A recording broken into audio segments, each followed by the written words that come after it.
কি নাম আপনার? আমার নাম পঙ্কজ দাশগুপ্ত।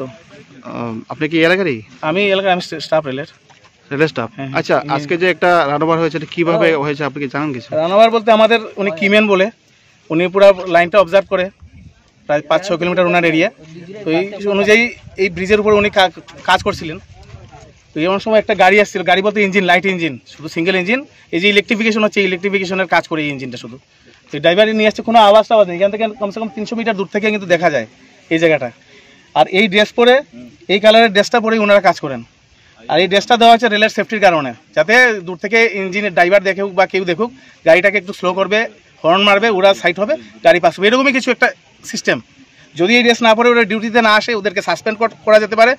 যদি কোনো কিছু হয়, যদি আজকে যদি এই ড্রেসটা পরা না থাকতো, তাহলে ওনাকে কিন্তু মানে বলা হতো অন ডিউটি বলে ধরা হতো না, এরকম একটা সিস্টেম। তো উনি কি আজকে ড্রেস পরানো ছিল? ড্রেস পরা ছিল, দেখুন ড্রেস পরা আছে না।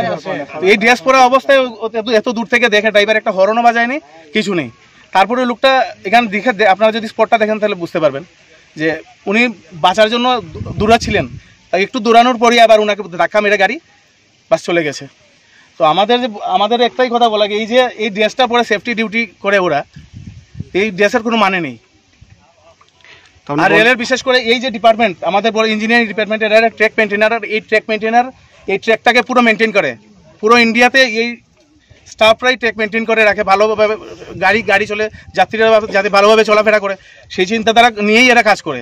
আর এই কাজ করতে করতেই এরা মারা যায়। এদেরকে রেলের কোনো ডিপার্টমেন্ট, আমি বলবো কোনো ডিপার্টমেন্ট এই রেলের স্টাফদেরকে ভালো করে দেখে না, ভালো চোখে নজরে দেখে না।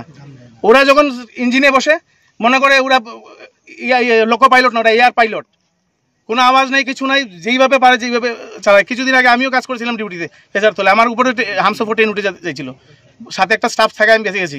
ওনার বাসা অ্যাকচুয়ালি বিহারে। এখানে উনি চাকরির শুরু থেকে এখানে আছেন, চাকরির আগেও এখানে ছিলেন, চাকরি পেয়েছেন এখন, আর 4-5 বছর ছিল চাকরির।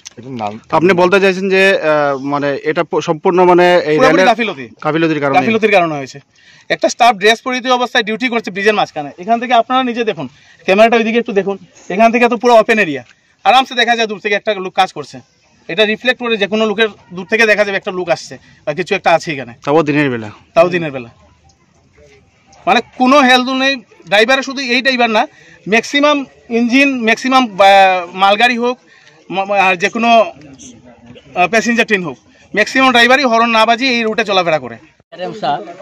PR কুমার আমাদের স্পটে এসেছিলেন, যেখানে রানওভার হয়েছিল আমাদের এই ট্র্যাক মেনটেনার 3 রামদেব সিং, এবং ওনার আত্মার সদ্গতি কামনা করেছেন উনি।